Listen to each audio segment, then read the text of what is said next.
Today we're down in Pleasant Shade to look at my friend Larry's garden.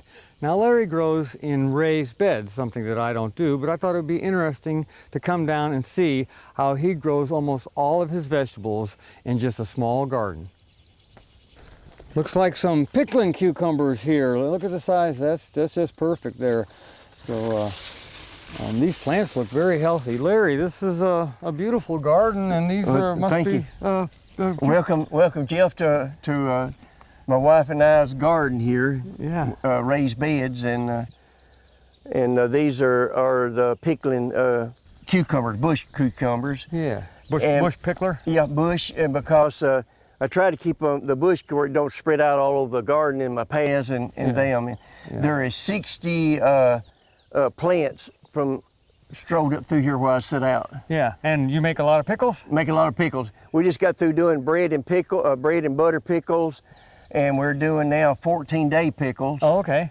I just put in a late crop here of squash. Okay, so you grow them in the hills? I grow them in the hill, and I usually put maybe 5 or 6 squash plants to a hill. Right. And I work it up, mount it up a little bit.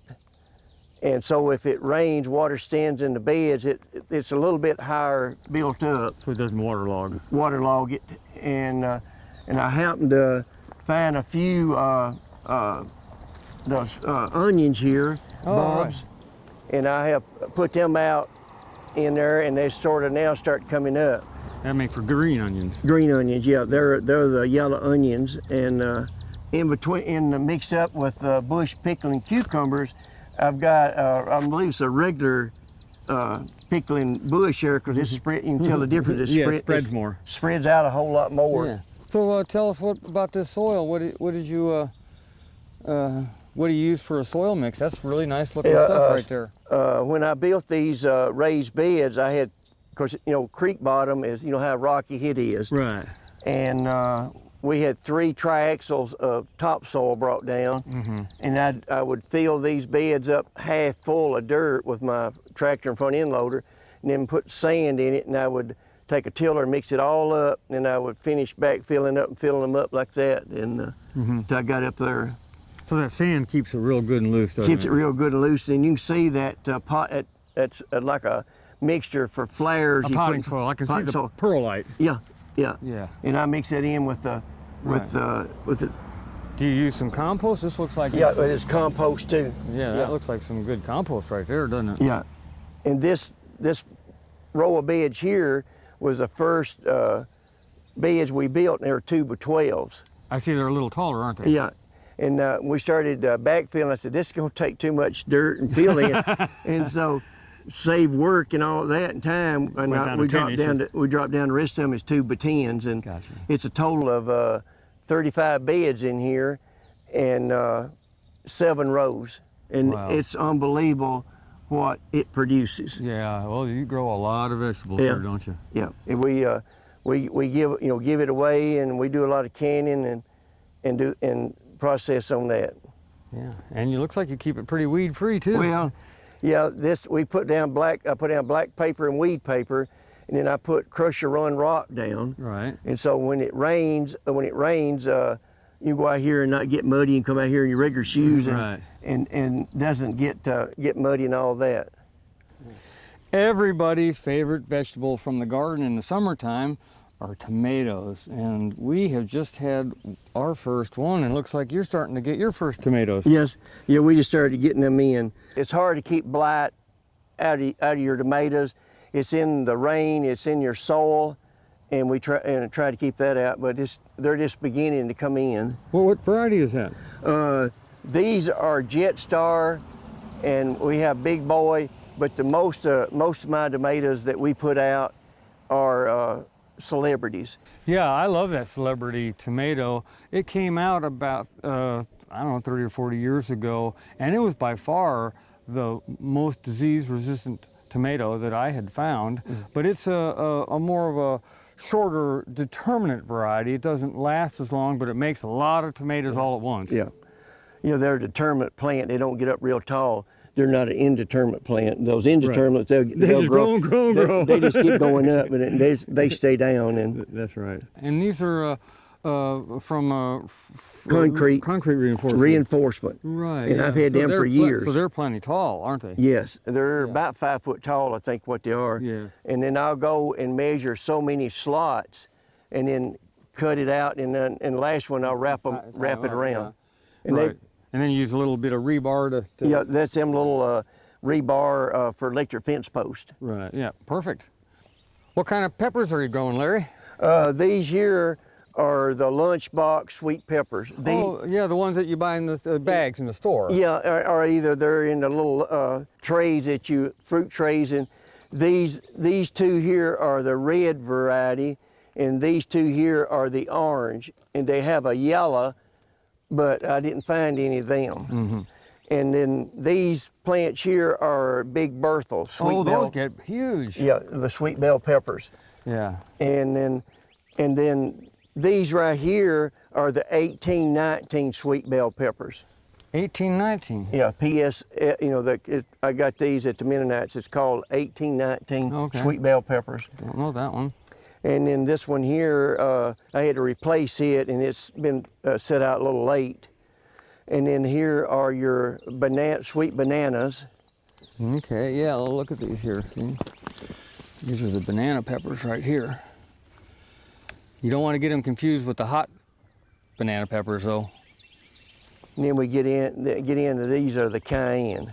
Oh, okay, the cayenne pepper. Yeah, and see here, you see right here how they already getting. Yeah, they got green cayennes right now. They'll turn bright red. Yeah, and then my wife, when they get real red, she'll string them up and then hang them up in the kitchen and use them later on. Okay. And then you got the jalapenos down here. Oh, okay, great. Yeah. So we got some hot peppers too. Yeah. And what's in this bed over here? All right, these are the Crowder peas. Oh, for late Crowder peas. Late Crowder peas. Yeah. And I left this open just a little bit, and I've already got it sowed out. You can see. Yeah, that's about how far apart you plant them. Then yeah, and you can see how far them you up with your hands. And then the way I cover mine up is I'll just take my hand and I go down through here like this. Oh, yeah. And that's the way I cover them up. And they're ready to go. They're ready to go. Larry, it looks like you got a good stand of October beans. Yeah, they're doing good. It's got so dry lately that in the afternoon after the sun goes down, I go in there and water and help them because it's got so dry lately. But I'd say there's about a week away, maybe going. Can you see some is already beginning to turn? And it's 2 rows of October beans, and you see I put the net over them. That's to keep the deer off? Yeah, the lower end, they eat the tops out of about 1/4 of a bed, and I finally just moved them off my strawberries and moved the hoops up here and cover them up, keep them off of it. Yeah. And do you plant by the signs, Larry? Yeah, I try to plant by the signs, yeah. Now the late October beans that I planted was planted the 18th of June. That was right before the full moon there. Yeah, it was, that was the last date of the June. That was a sign was above crops and the seed beds, and then I planted them and they're already up. Yeah, yeah. So you plant the above ground crops in the full of the moon. Yeah. And the below ground crops in the new of the moon. Yeah, I go by the counter, but I don't. It seemed like it works for me. But wow, you're still getting strawberries over here. Yep. Still getting ripe strawberries. Yeah, look at that. And we still got blooms coming on, oh, yeah. and little green strawberries are coming on. Yeah, so these are coming on a little later than a lot of strawberries. Yeah, There's 150 strawberry plants in these 5 beds here. And what variety is it? Chandler. Oh, that's a good one. Yeah, and I've already put my order in for another 150 Chandler plants, and I pull up and reset every year. And you plant them in the fall? In the fall, in September is when they usually come in. Yeah, and I noticed you use the landscape fabric. Yeah, I use landscape fabric on my strawberries. I don't like to use it on my other stuff. Seems like it's hard on the soil or something. I think it is too, but the strawberries are just so hard to keep the grass out. Yeah, it's hard to keep the grass out. And that's that heavy duty fabric right here. Yeah. And I'll go in and take scissors and cut a little circle out and then plant my strawberry plants in. But you can there's several in there still coming on. Some people just take these and plant these. They sure do, yeah. You know, each one of these will make another plant. They'll make a Yeah, they'll put them in a pot. Yep, like put out them in here. a pot. Yep, and let them re-root. Yeah. But I don't have time, patience to do that. Well, you obviously have more food than you can just eat right off. Oh, yeah. Let's look at your cellar and see Okay. how you put this stuff up. Okay. All right, sure will. Larry, this looks wonderful. You've been busy canning. Yeah, we have already started canning this year. These are the Roma green beans, and these are the strawberry preserves. Oh boy, I bet those are good. And then here we can 23 quarts of pork tenderloin. We can tenderloin, we can sausage, and we can chicken. And then these are the bread and butter pickles. Oh yeah, those are awful good. And right now we're doing the 14-day pickles. In the house still. In the house, but we're doing it in 7 days. So got a recipe that the lady gave us in the community. So you can always get out and talk to gardeners and people's cans. They got better ideas than you have yourself. And That's right. You always learn more from somebody. Yeah, no, gardening is one thing that you can never know all about. And You there's never always stuff you know can it learn. all and don't think you know it all. Yeah. That's right. Larry, it's been so good to Nice to have come you here, and be Jeff. here. For inspiring garden tours, growing tips, and garden projects, visit our website at volunteergardener.org or on YouTube at the Volunteer Gardener channel and like us on Facebook.